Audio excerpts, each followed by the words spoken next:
新北市发生了离奇车祸，一名女学生骑车要去上课，没有想到一道强风吹来，竟然把整辆车往内侧车道吹，撞上了安全岛之后，因为撞击力道实在是太大了，这个女学生的安全帽飞了出去，头部受到重创，当场死亡。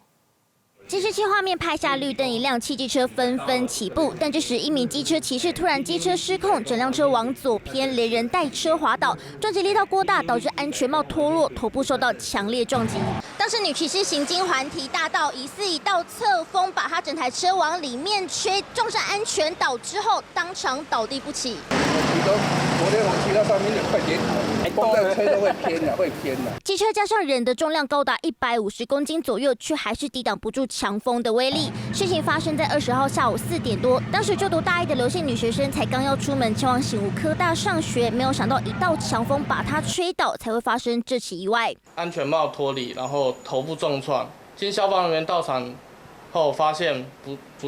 当场不治死亡。家属赶到现场，无法接受好好的女儿出门上学，却再也无法回家。由于现场监视器画面模糊，这起离奇的车祸，警方将继续调阅周边的监视器来厘清车祸原因。记者林建志、技术员新北市采访报道。